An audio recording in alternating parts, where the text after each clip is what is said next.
Buenas tardes a todos. Bienvenidos a este acto de presentación del libro 365 días, 365 reflexiones. Antes de comenzar, daros las gracias por vuestra asistencia en un día significado por la Semana Santa. Entonces, muchas gracias, muy amable.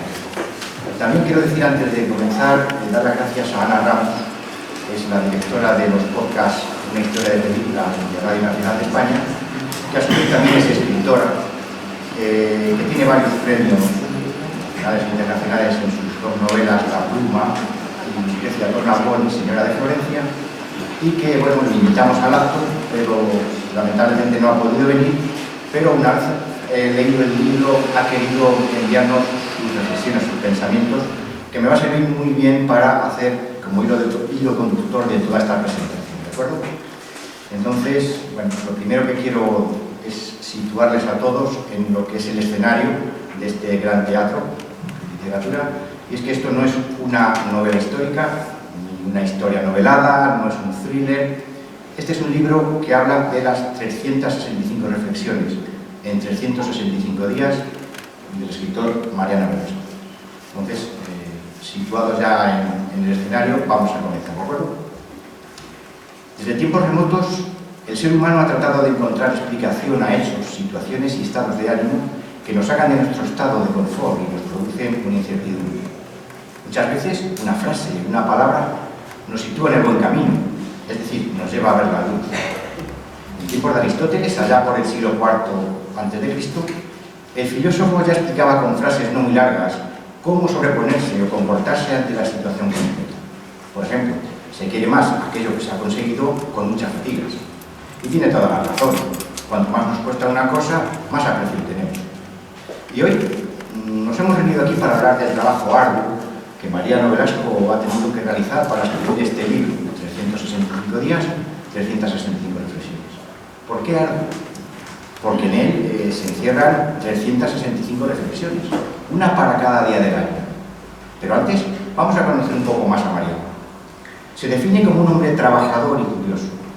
Desde muy joven anhelaba ser escritor y se puso manos a la obra.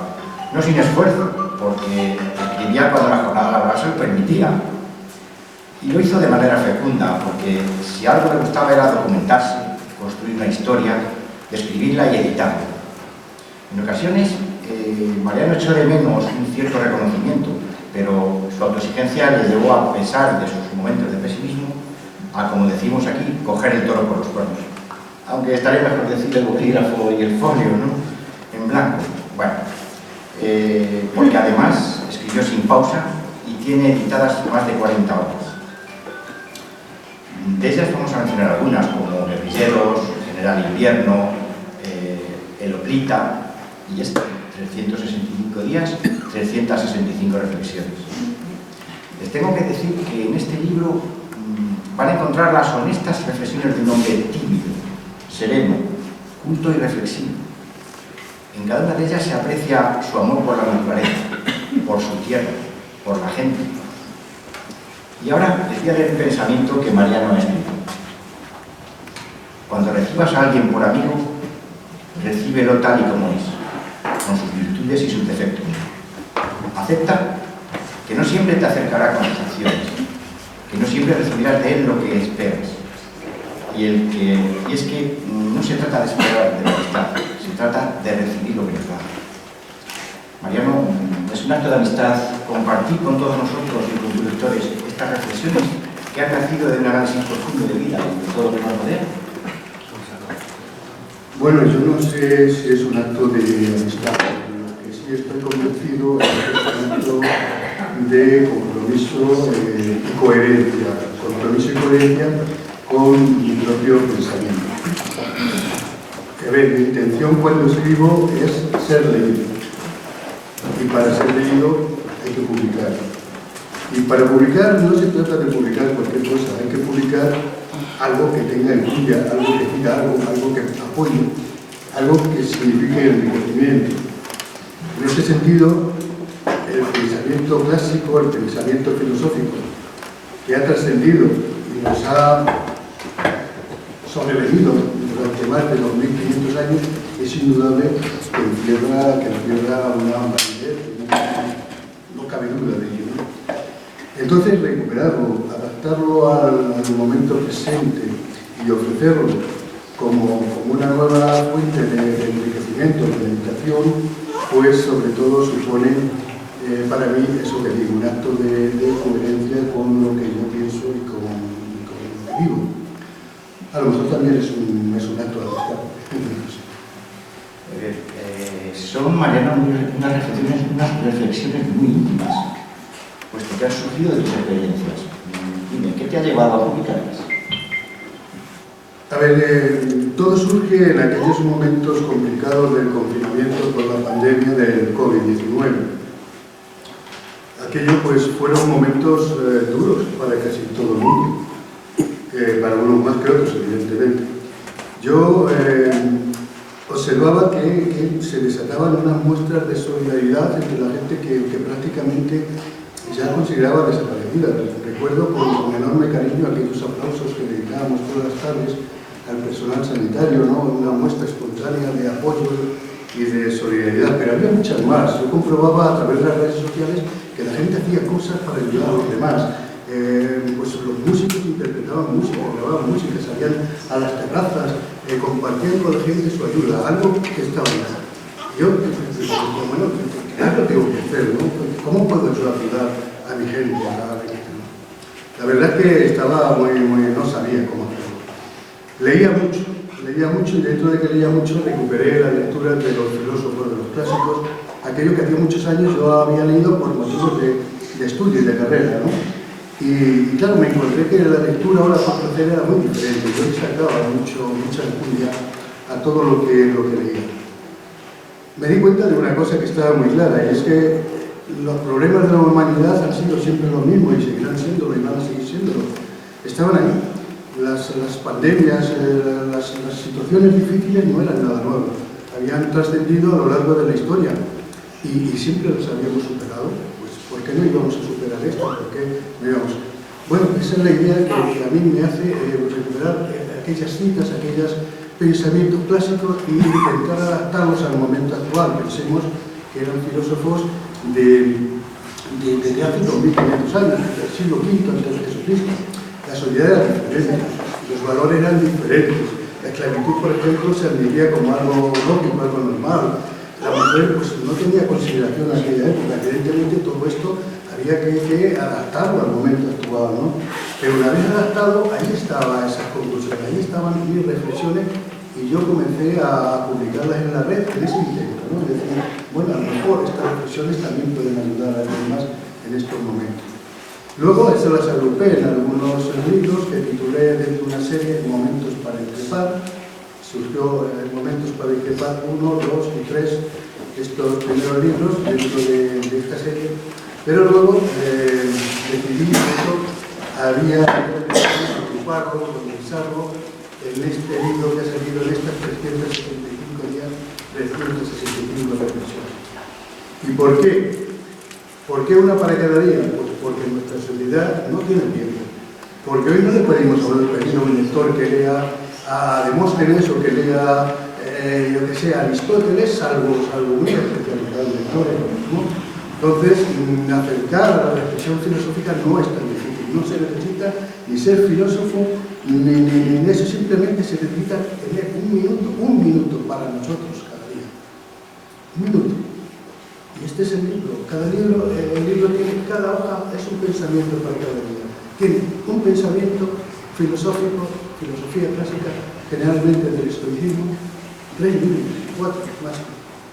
Después tienen la imagen gráfica de mis colaboradores, que ha sido maravilloso porque todos han colaborado con sus obras, su arte, sus pinturas, sus fotografías.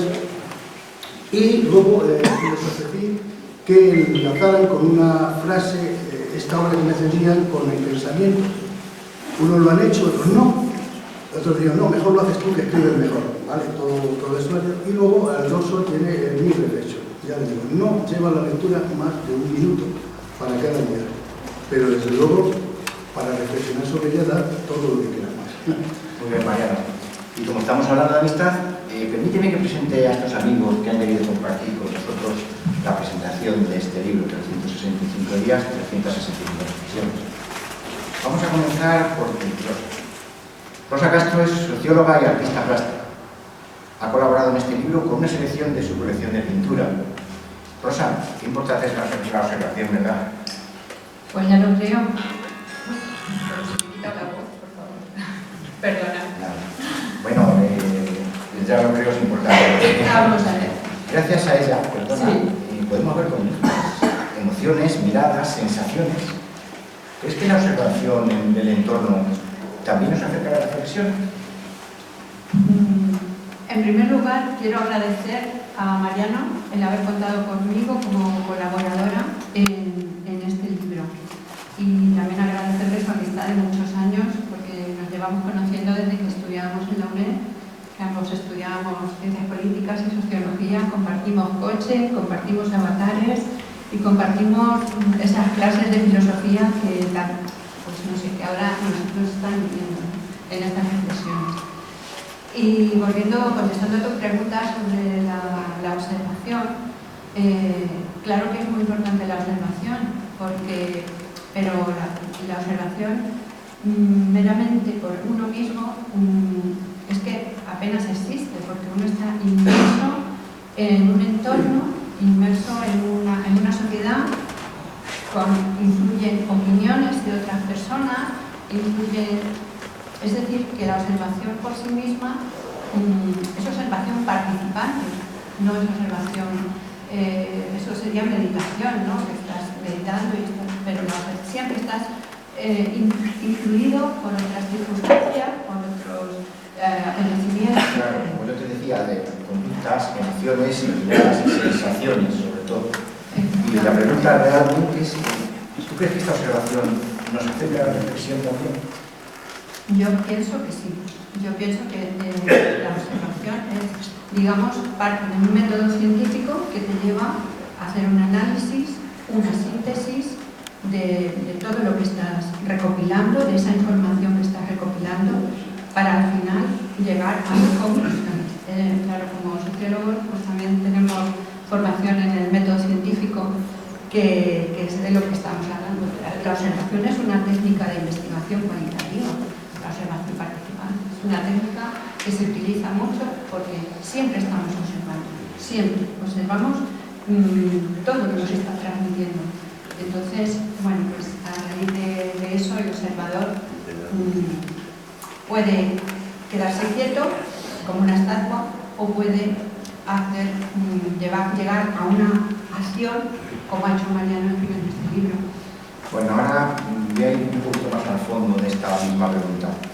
¿Consideras tú que la reflexión es más clara cuando es producto de la observación propia o cuando hay diversas opiniones y tienes que extraer una conclusión?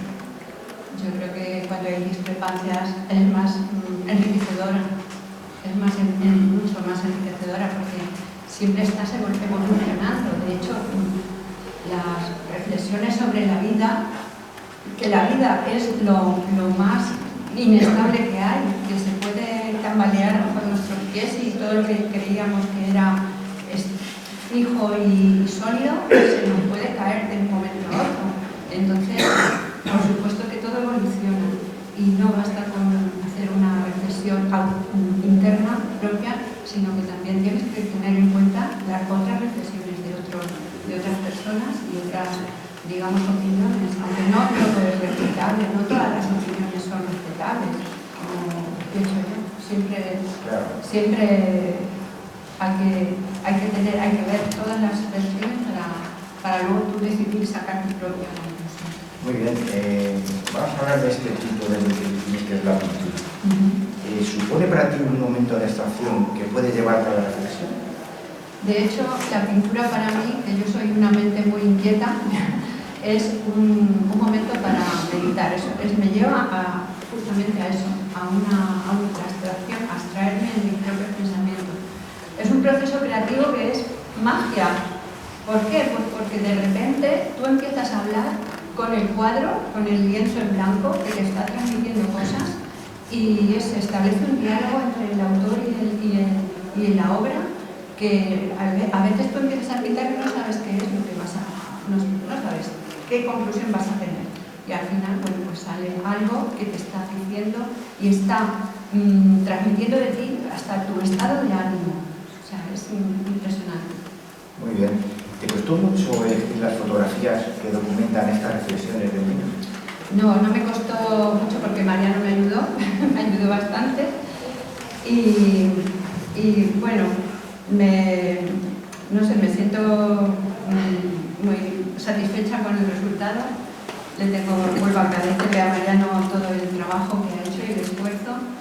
Y también admiro esa constancia y ese tesón que él tiene para expresar, pues, no sé, mediante la escritura, otros expresan mediante la música, otros mediante la pintura, pero, no sé, por ejemplo, Van Gogh era un pintor que era hijo de un predicador y él iba a ser destinado también a ser predicador. Como no se le daba bien hablar, empezó a pintar y se expresaba a través de su pintura. O sea, esto es una vocación que tú tienes, de una necesidad de expresarte.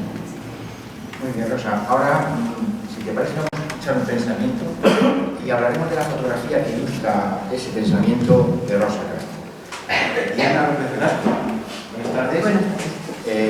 Escuchamos. Domina tus sentimientos, conoce lo que es, lo que nos es propio. Esto, conócete a ti mismo. Te permitirá cultivarte, rechazar ocupaciones superfluas, propósitos inútiles. Estima solo a quienes se lo ganen por su virtud. Gracias, Diana. Rosa, la imagen que ilustra esta reflexión es luz en el camino. Sí. Y te leeré tu comentario. No tengas miedo. Después de la tormenta viene la calma. Prepárate, pues tu momento está a punto de llegar. Piensa que sin miedo siempre puedes empezar de nuevo. Háblanos de tu comentario y del cuadro. Efectivamente, este comentario viene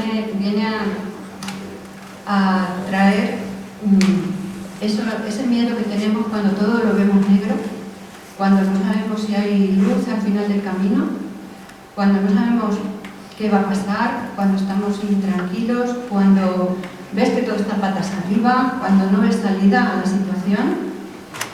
Es normal sentir miedo. De hecho, yo creo que el miedo es lo contrario a la felicidad. Lo contrario a la felicidad no es la tristeza, es el miedo. El miedo que te paraliza, el miedo que te impide avanzar, que te impide hacer, el miedo al que dirán, el miedo a equivocarse, el miedo a fracasar, pues a todo lo que nos atrapa. Eso es el miedo. Entonces, esa es la reflexión de este cuadro, y lo que quiere decir es eso, que siempre tu momento está a punto de llegar, no tengas miedo porque hay luz en el camino. Cuando yo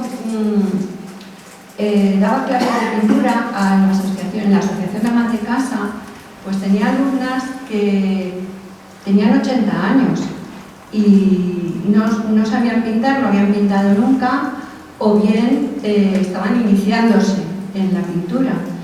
Bueno, pues les daba miedo equivocarse, no se querían arriesgar a manchar, ni a pintar, ni a hacer una flor, porque les daba miedo. Entonces yo intentaba inculcarles que había que arriesgarse a pintar, que no pasaba nada si te equivocabas. Incluso a veces cuando te equivocas salen de ellos, salen cosas más bonitas, salen flores más bonitas, o salen otros tipos de cuadros que no esperabas, que también son muy bonitos.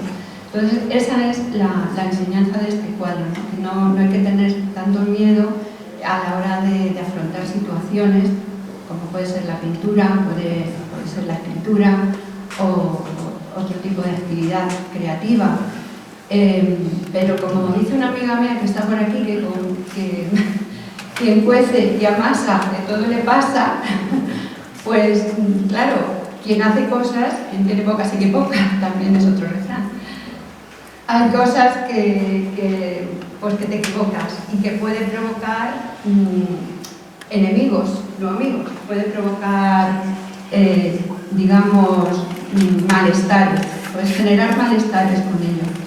Entonces, pues aquí voy a terminar diciendo una reflexión de uno de mis autores de reflexión más preferidos por mí, que es Baltasar Gracián, que dice, a ver si recuerdo porque la memoria ya a estas edades, dice: es triste no tener amigos, pero más triste es no tener enemigos, porque quien enemigos no tenga es señal de que no tiene ni talento que haga sombra, ni valor que le teman, ni honra que le murmuren, ni bienes que le codicien, ni cosa buena que le envidien. Fijaos, hasta eso, hasta los enemigos tienen un valor. Muchas gracias, Rosa. Un aplauso, por favor.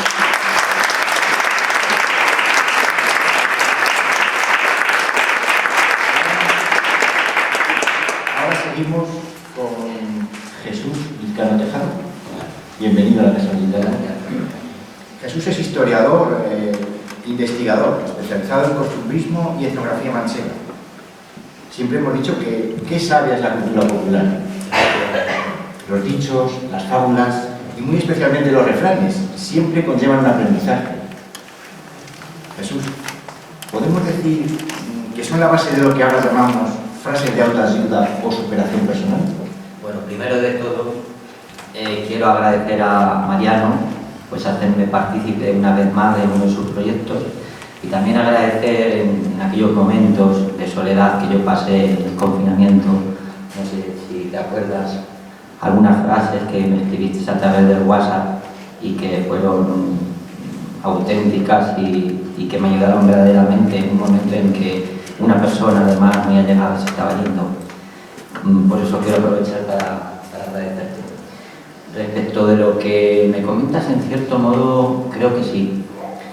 Y me voy a centrar sobre todo en el tema de los refranes, porque son unos elementos muy significativos de la cultura popular manchega, inmortalizados en la obra de Cervantes por boca de Sancho.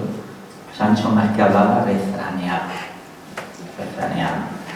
Los refranes son sentencias populares, por tanto anónimas, transmitidas de generación en generación y que daban solución, aconsejaban, enseñaban sobre los sempiternos temas, dudas del ser humano. Son locuciones populares, en verso, abstracciones de la realidad, si queremos, que ayudaban al ser humano a decidir qué camino tomar. Hasta tal punto que no hay ningún aspecto de la vida de los seres humanos que no tenga su repertorio de refranes. Así, dichas, consejas, proverbios, refranes, eran unos potentes mantras. Hay que tener en cuenta que generaciones y generaciones de seres humanos tenían en su cabeza una especie de chip o libro de autoayuda que regía su modus operandi sin cuestionárselo. Y ahí estaba esos potentes mantras a los que hago referencia, letanías, dichos, oraciones, refranes, por supuesto, que permitían sobreponerse ante toda la guerra, la muerte, el envejecimiento, el hambre y cualquier tipo de hostilidad que se manifestase. Muy bien. ¿Cómo ves tú la evolución de los pensamientos de los grandes filósofos de la antigüedad respecto a los dichos y refranes populares? Yo creo que es evidente la base filosófica del refranero castellano. Cuando yo estudié los clásicos, me di cuenta, un poco ahondando en lo que decía Mariano, que las máximas filosóficas, en realidad, son arquetipos universales independientes de tiempo y de lugar y aplicables a cualquier sociedad, en cualquier momento, incluso la nuestra. Máximas que fueron pronunciadas antes de Jesucristo tienen validez, son refranes actuales. Por ejemplo, Séneca dice que los vicios ajenos los vemos porque los tenemos delante. vicios propios no los vemos porque los tenemos encima.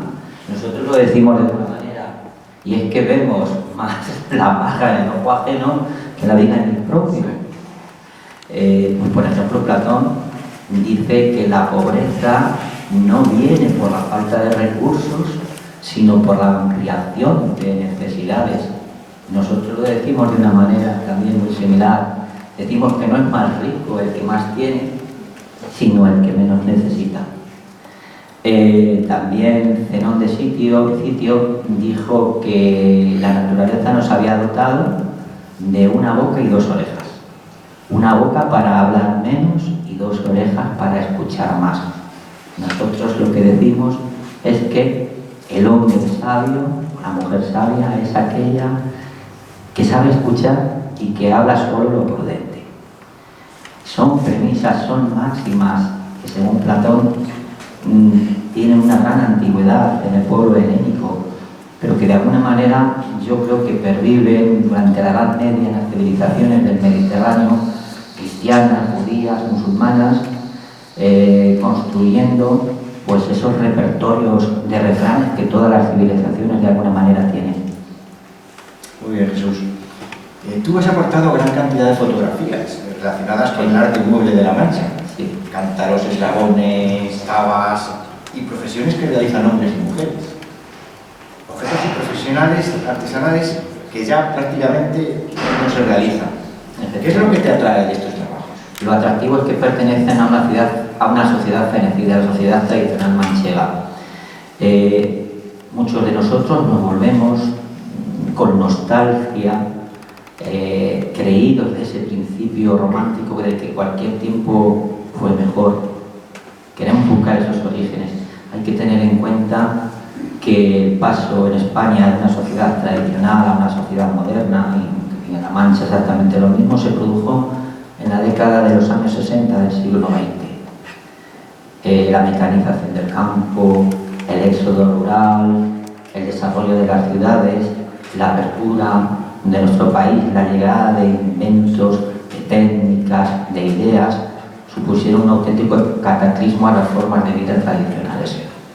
De tal manera que surge lo que los sociólogos llaman el fenómeno de la segunda generación. Y me expreso. La primera generación que llega a la ciudad o se moderniza queda asombrada por los coloristas años 60 y desdeñan el mundo objetual y espiritual de sus padres e incluso lo destruyen. Sin embargo, la segunda generación ya urbana, que vive las contradicciones del progreso, busca el mundo objetual e inmaterial de sus abuelos, pero ya es tarde. Y de ahí un fenómeno muy interesante, que es el fenómeno de los museos etnográficos, que tratan de manifestar cómo fuimos no hace tantas generaciones. Muy bien, Jesús.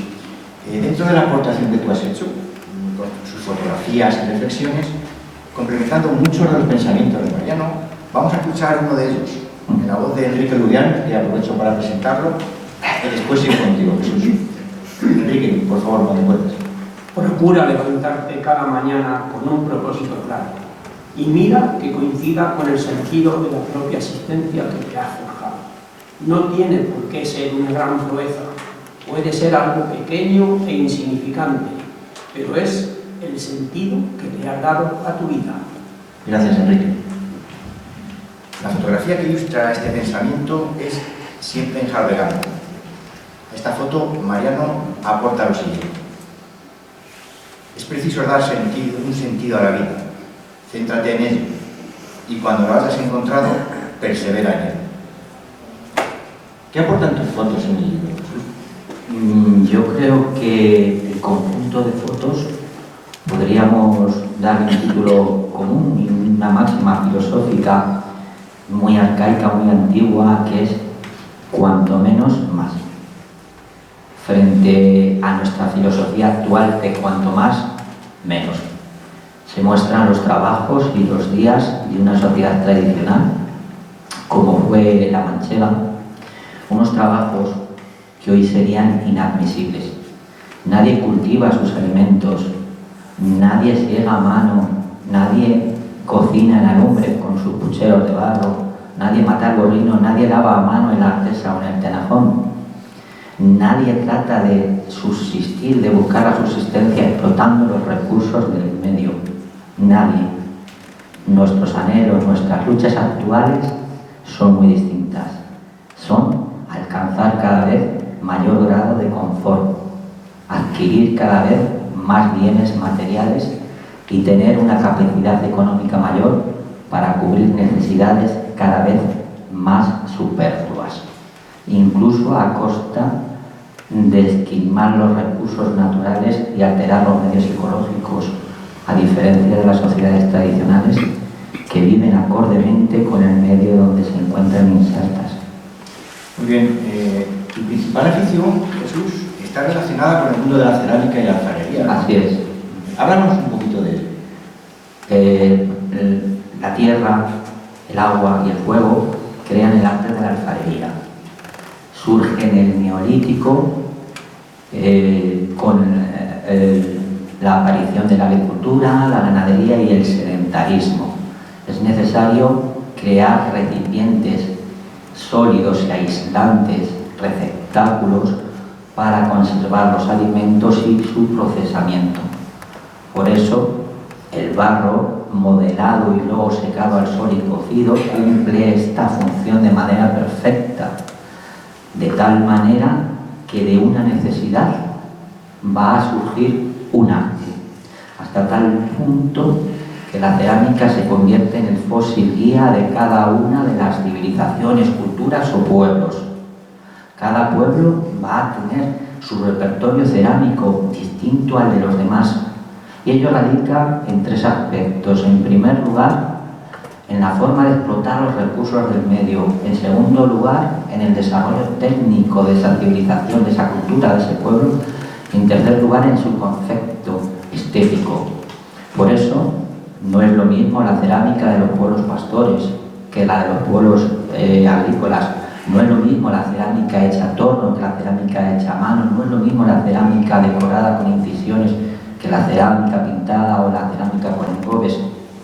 No es lo mismo la cerámica gallega que la cerámica extremeña, andaluza, murciana, aragonesa o la cerámica manchega. Y ahondando, nuestra cerámica, la cerámica manchega, es una cerámica que se adapta a las tres funciones fundamentales de la alfarería. Alfarería para líquidos, alfarería para fuego y alfarería para conserva, tanto en el medio doméstico como en el medio agropecuario. Una cerámica manchega que, sin pretenderlo, es de una gran belleza, no solamente por el contenido estético plasmado por el artesano o la artesana, sino el propio uso que termina de embellecerla.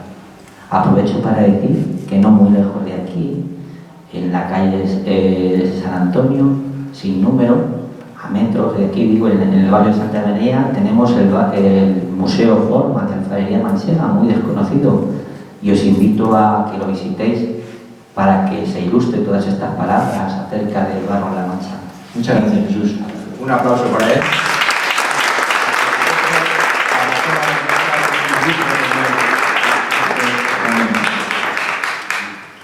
Mariano, como hemos dicho, cada reflexión está acompañada de una fotografía que bien ha sido hecha por ti o por algunos de los colaboradores. Y además, en muchos casos, ellos aportan también sus propias reflexiones. ¿Fue difícil coincidir con ellos respecto a lo que tú querías manifestar? No, yo creo que ha sido una cosa muy sencilla, porque desde el primer momento yo pensé que estas colaboraciones tenían que basarse en la libertad de cada autor. O sea, en ningún caso se le dijo, se le dio ninguna directriz de qué imágenes o qué parte de su obra tenían que aportar. Sí que en su momento, pues algunos de ellos consultaron qué parte me parecía mejor a mí de lo que ellos me mandaban, ya digo, pero en ningún momento esto ha sido premisa por tanto, vamos, estas colaboraciones han sido, pues eso, basadas en la libertad y basadas en el compromiso mutuo de hacer esta obra conjuntamente. Ha sido una cosa muy sencilla. Muy bien. Vamos a ver, en este libro, en la siguiente página de la reflexión, está lo que escribe Mariano, el autor, en el que hace un desarrollo más completo del pensamiento. En esta lectura, ahora vamos a escuchar el pensamiento completo, ¿de acuerdo? En esta lectura vamos a contar con la colaboración de nuevo de Diana y de Enrique. Diana leerá el pensamiento y Enrique la reflexión más extensa de Mariano. Entonces, cuando queráis. En muchas ocasiones me pregunto si el mundo va como va tan solo porque concedemos categoría de doctos a quienes en realidad no saben ni la merecen. Pero, sin embargo, ese es el concepto que le otorga la fatua ignorancia de los demás. Cuánto entendido, cuánto falso gurú de tertulias televisivas y programas del corazón, como falsos pastores que gobiernan rebaños de ignorantes, adictos al postureo y a la banalidad de lo superfluo, como parásitos malignos que enferman la sociedad. Gracias, Diana. Gracias, Enrique. Volvemos con Mariano. Estos comentarios, Mariano, que haces en la página siguiente es con el fin de ayudar a quien lo lea a interpretar mejor tu frase. Vamos a ver, la forma de lectura que yo entiendo de este libro no es un libro de una lectura de tirón, ni una lectura consecutiva. Yo este libro lo entiendo más bien como un libro de consulta, un libro de cabecera, ¿no? Sería esa forma de leer un pensamiento y reflexionar sobre él. ¿Por qué yo realizo mi comentario posterior? Quizá también un poco como ejemplo al lector de lo que yo le pido, de lo que yo, o si no le pido, le recomiendo, ¿no? Yo le recomiendo, mira, lee esta reflexión, ¿no? Dedícate a ti mismo ese maravilloso rato, ese maravilloso minuto para meditar sobre lo que estás leyendo y luego saca tu propia conclusión. No te dejes guiar solo por lo que dice el filósofo. Tú eres un filósofo. Tú estás reflexionando. Tú estás validando, mirando sobre el valor de tu vida, de tu pensamiento, de lo que crees, de lo que anhelas, de lo que aspiras. Desde ese momento estás filosofando. Tú eres un filósofo. Y esa es tu reflexión y esa es tu conclusión. Muy bien. Al hilo de este comentario, en las personas podemos cambiar o modificar algún punto de vista en algunos aspectos. ¿Crees que tus reflexiones, Mariano, son para toda la vida o están expuestas a variaciones? Vamos a ver, las reflexiones en sí, insistimos en que están sacadas del pensamiento clásico. El pensamiento clásico, tal como lo entendemos y conocemos, partiría como poco desde el siglo V antes de Cristo. Estamos hablando de 2500 años de antigüedad, de pervivencia. Algo que pervive durante 2500 años es indiscutible que tiene un valor. Entonces, estos pensamientos, claro que son para toda la vida. Estos pensamientos son para toda la vida. Los pensamientos de la filosofía clásica. Mis reflexiones están llevadas al momento actual. Por tanto, son para este momento actual. No puedo pretender, ni mucho menos, que sean para toda la vida. Son, supongo que caducas en los años y en los momentos propios de esta sociedad que vivimos. Muy bien. Como tú bien has dicho antes, esta obra requiere una lectura pausada y un tiempo de reflexión. ¿Crees que con 365 días puedes ayudar a la gente a aprender a reflexionar? O por lo menos a que se dedique un tiempo a sí mismo. Pues yo creo que sí. Yo creo que estas reflexiones a bastante gente le va a acercar por primera vez al pensamiento clásico. A otros no, a otros se lo va a recordar. Pero insisto que yo no pienso que haya que ser ningún místico, ni ningún intelectual, ni nada por el estilo, para acercarse a este pensamiento. Pero creo que una lectura tan fácil, tan cómoda y tan amena como la que ofrece 365 días, pues sí que nos va a ayudar a acercarnos a la reflexión, al pensamiento y sobre todo a algo que no deberíamos nunca renunciar. Yo creo que el camino del mejoramiento diario, además de convertirnos y de hacernos en mejores personas, nos enseña a tolerar. Y yo creo que nuestra sociedad, si algo necesita, es ser tolerante. Por lo menos en el momento actual, donde vivimos esta crispación absurda que nos transmiten constantemente en las redes y los medios de comunicación. Qué bonita la tolerancia y qué difícil tolerar. Qué difícil tolerar, ¿verdad? Pues estas pequeñas reflexiones, creo sinceramente, que nos van a ayudar a ser eso, a ser un poquito más tolerantes. Bueno, entonces, este libro también sirve de ayuda. Libros como este pueden ayudar a superar un mal momento, realmente. Bueno, Jesús me ha dicho que a él en su momento sí que le ayudaron en estas reflexiones. Con su ejemplo tengo que decir que sí. Yo no lo sé. Lo que sí sé, y estoy totalmente convencido, es que es difícil, es muy difícil realmente seguir los consejos que pueden divagar de estas reflexiones. Diría que es casi imposible. Imagino que si alguien fuera capaz de cumplir lo que dicen estas 365 reflexiones, no pertenecería a este mundo. Estoy totalmente convencido. Pero si solamente logramos ser capaces de pararnos a meditar un poco nuestra actuación de cada día, si estas reflexiones sirven para eso, ya me doy por vamos, bien pagado. A ver, Mariano, ¿qué te ha costado más a la hora de escribir este libro? ¿Elegir los temas? ¿O reflejar lo que realmente querías decir de ellos? No, ya te digo que no. Yo cogía lecturas al azar del filósofo que se tratara cada día. Las fuentes fundamentales han sido los estoicos, que me gustan, concretamente Epicteto, Séneca, Marco Aurelio y Baltasar Gracián. Luego hay también una parte importante de los pensadores ecologistas, los primeros ecologistas, sobre todo David Thoreau, y algunos más del pensamiento estoico actual, ¿no? Y no, yo escogía el autor del día, leía una de sus lecturas y luego me practicaba la reflexión. No me costaba nada ni elegir ni transmitir lo que me quería decir. Bueno, a ver, seguro que durante la escritura de este libro te habrá ocurrido alguna anécdota, ¿no? Cuéntanos algo. Anécdota, ten en cuenta que estábamos hablando de una relación online, fundamentalmente, con lo cual se pierde mucha frescura de la relación personal, el momento de ver la cara de tu interlocutor, su gesto, lo que te está sugiriendo, eso entre muchas. Pero sí que es verdad que en la relación online algo que genera es muchísima confusión. O sea, no hay nada más traidor y más ruin en ese sentido que el WhatsApp, ¿no?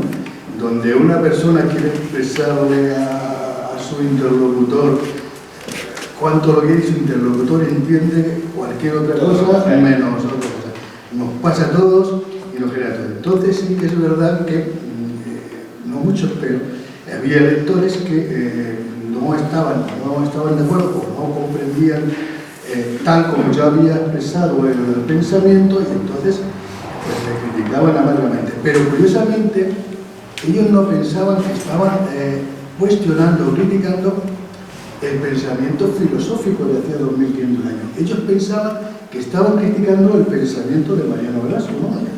No, mira, si es que la filosofía es así y no tienes por qué estar de acuerdo con ella. Y me parece excelente que no estés de acuerdo con el posicionamiento o la reflexión de él, porque me indica precisamente que tú estás reflexionando y que tú estás siendo filósofo. Pero no estás de acuerdo con el filósofo, no con Mariano Velasco, ¿no? Y bueno, esas serían las anécdotas más características que he tenido. Algún enfado que otro también. Ese castigo cordial, ¿no? Bueno. Bueno, vamos a ver, ahora voy a proponer que escuchemos algunas reflexiones y que pensemos en ellas. Después le pediremos al autor que nos dé su opinión. Entonces, Diana, por favor, cuando puedas.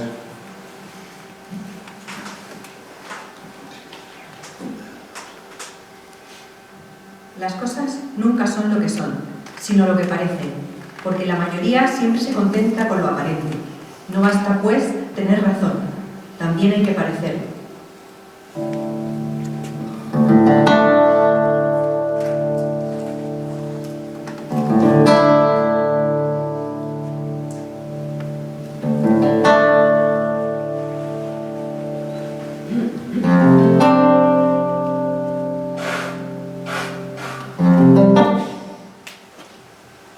escuches a ti.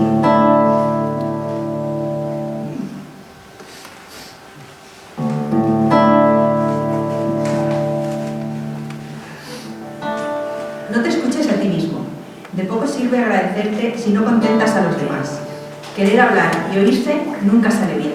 Mucho peor si tu orgullo busca el molesto socorro del necio. Muy bien, porque eso es algo que le molesta y hasta ofende a los prudentes. Muchas gracias, Mariano. Mariano, ¿qué matices destacarías en estos dos pensamientos? Pues el literal de lo que dicen, ¿no? Es curioso, ¿no? Las personas nos vemos y nos creemos de una manera, de una forma. Todos nos decimos a nosotros mismos, yo soy así. Pero ciertamente esto no es así. No somos así, nunca somos así. Somos como nos ven los demás. Y deberíamos ser conscientes de esta realidad.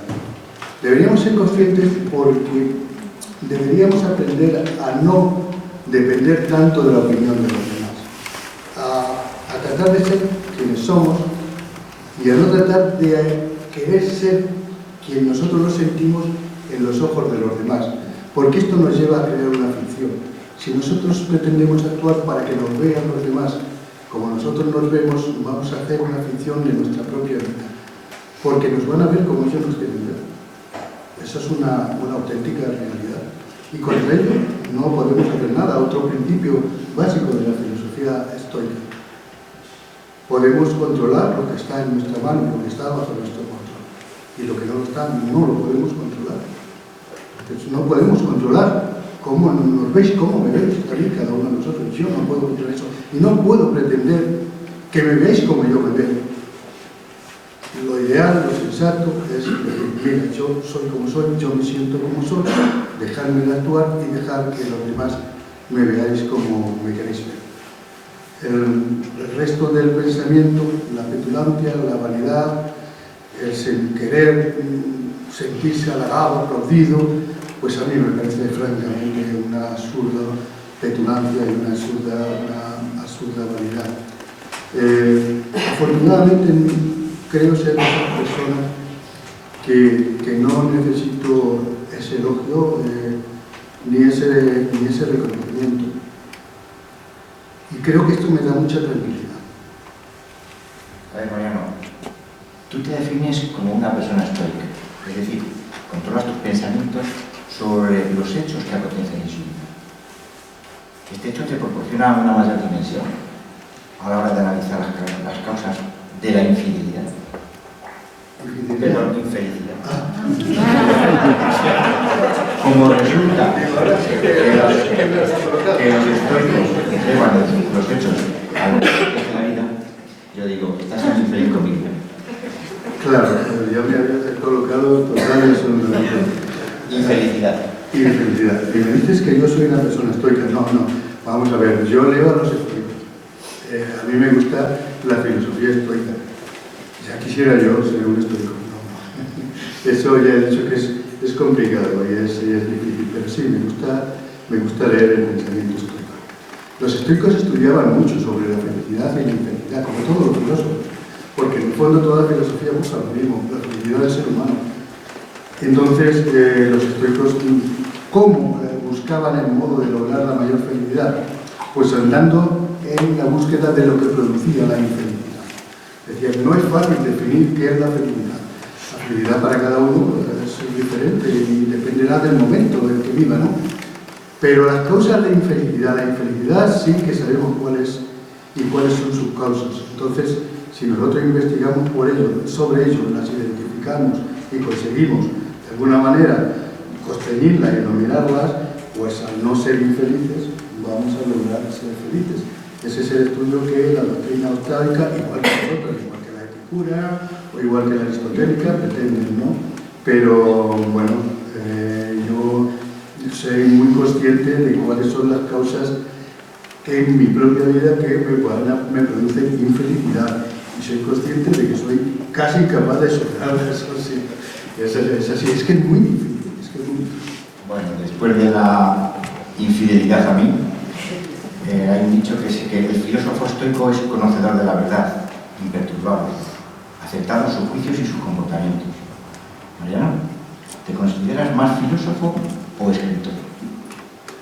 A ver, nos reiteramos, filósofo es todo el que piensa, el que reflexiona, el que analiza su vida, el que quiere superarse. Todo el mundo es un pequeño filósofo, como decía Zorrilla, ¿no? Todo es un pequeño filósofo. Entonces, bueno, considerarte filósofo en este sentido, bueno, pues como cualquier otro. Escritor, sí que me considero escritor, porque entiendo que ser escritor es algo más que escribir, con todo el respeto a toda la persona que escribe. Porque el escritor supera una línea, supera una raya sobre lo que es escribir.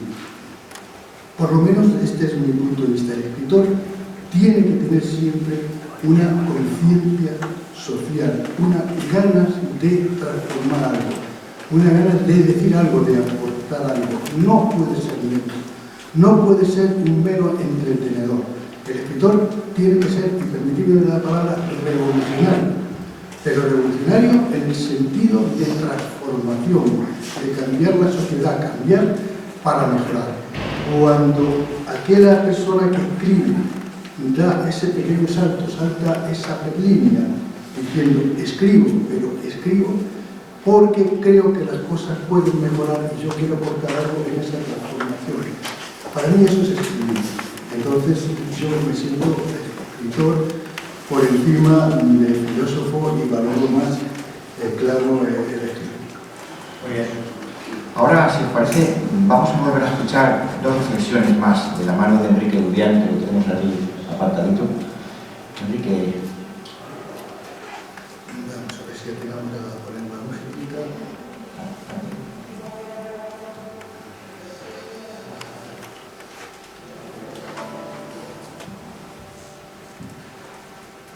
Vive preocupado por la opinión de los demás.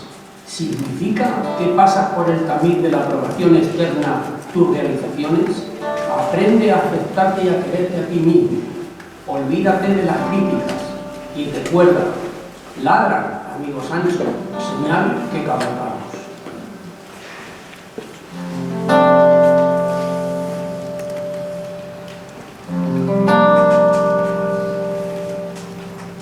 Recuerda que no eres tú como te piensas, sino como te ven los demás. Pese a ello, busca el equilibrio, protégete de las neuras ajenas, evita los diálogos de extremos y busca siempre que puedas ese resquicio de soledad que te ayude a hablar contigo mismo más que con los demás. Gracias de nuevo, Enrique. Mariano, te escuchamos.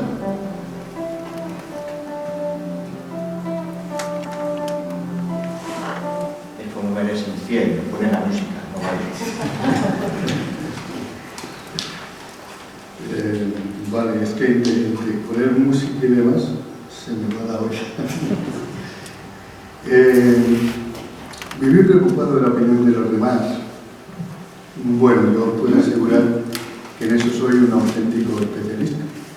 Durante muchísimo tiempo me ha preocupado mucho lo que los demás podían opinar sobre mí, o más bien sobre mi propia obra. Me ha costado mucho tiempo ser capaz de apreciar personalmente mi propia literatura, de admitirla y de darle un valor. Siempre la he menospreciado y siempre pues me ha preocupado mucho esa opinión. Y de hecho la pedía, la solicitaba. Yo era el típico aprendiz de escritor que iba agobiando a mis amigos y a mis familiares. No, mira, he escrito esto, léelo, a ver qué te parece y tal.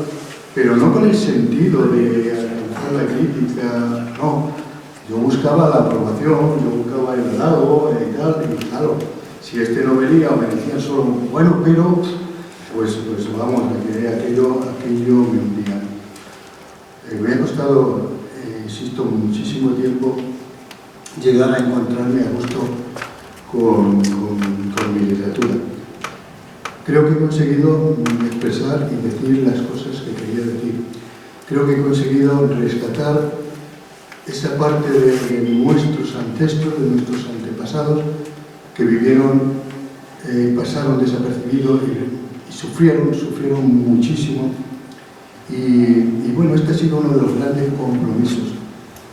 Veréis, con todo mi respeto y con todo el pudor que pueda sonar esto que voy a decir, ¿no? Yo soy un admirador de la obra de Cervantes, del Quijote, pero también tengo, ¿cómo diría?, un kit sobre ella en La Mancha.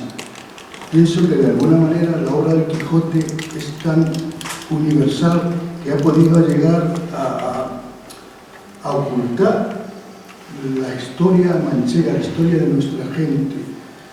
Y nosotros tenemos tanta historia como los demás. Lo que pasa es que no la hemos contado ni la hemos sabido meter. Yo esto tuve la fortuna de descubrirlo a través de mis investigaciones de tesis doctoral y me encontré con una sociedad manchega que había sufrido mucho, con una bellísima y larga historia, y este fue uno de esos compromisos que os hablo, uno de esos compromisos que saltan la línea. Nuestros ancestros, nuestros antepasados, nuestros bisabuelos, nuestros abuelos, que habían hecho esas guerras en la independencia, en Cuba, en Marruecos, en ITNI, toda esta gente que había ido, gente pues generalmente sin estudios, gente pues capas muy bajas de la sociedad.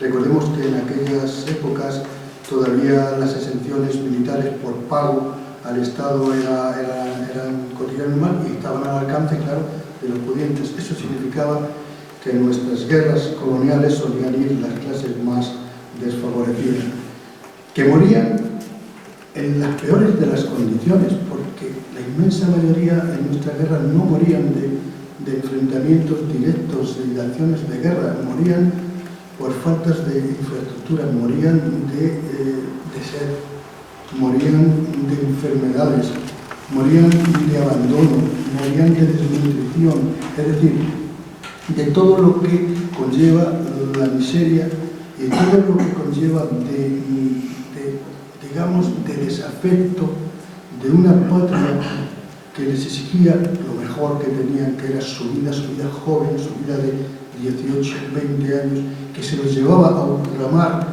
en barcos y en sitios que ellos jamás habían estado, que jamás habían salido de sus pueblos, de sus ciudades, se los llevaban allí a morir por los honores y los colores de una bandera y de una patria que en realidad a ellos solo les había dado hambre y miseria, abandono y desesperación.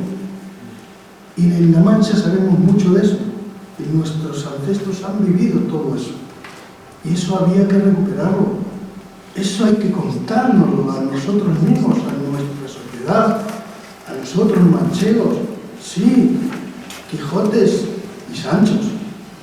Y hay que contarlo. Bueno, pues esta es la idea y esta es la razón. Así que, afortunadamente, este empeño me llevó a congraciarme con mi literatura, a aceptarla y a decirle, bueno, pues yo creo que ya he hecho o estoy haciendo lo que yo creo que tenía que hacer. A ver, Mariano, este libro lo editas después de varias novelas. ¿Consideras que la sabiduría se consigue con el tiempo?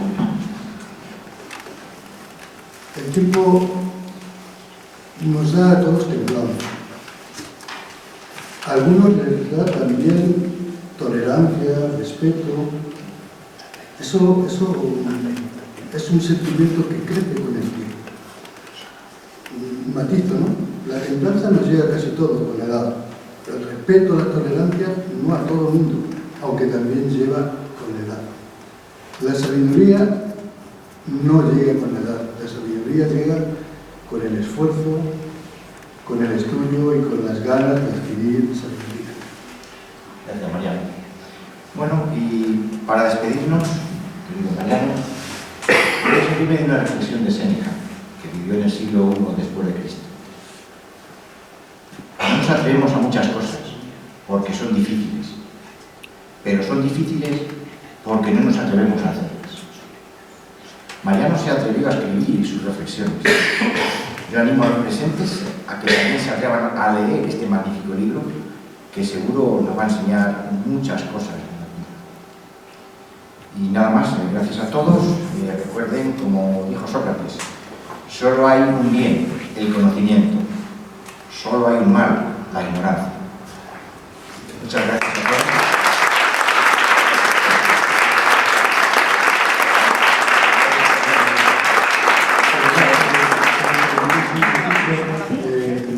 La obra está publicada en Amazon, entonces, bueno, cualquiera que desee puede entrar en Amazon. No obstante, no sé si queda leído algunos ejemplares, no sé si queda alguno. Y se han hecho dos ediciones, una en color en pastelero y otra en blanco y negro. La edición en color es una edición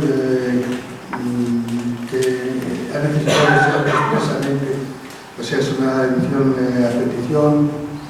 Y bueno, es un poco caro, pero desde luego da todo el sentido a la obra porque enaltece la realidad de las aportaciones que los colaboradores han hecho de su obra, ¿no? Su obra fotográfica y su obra pictórica se enaltece muchísimo con el color.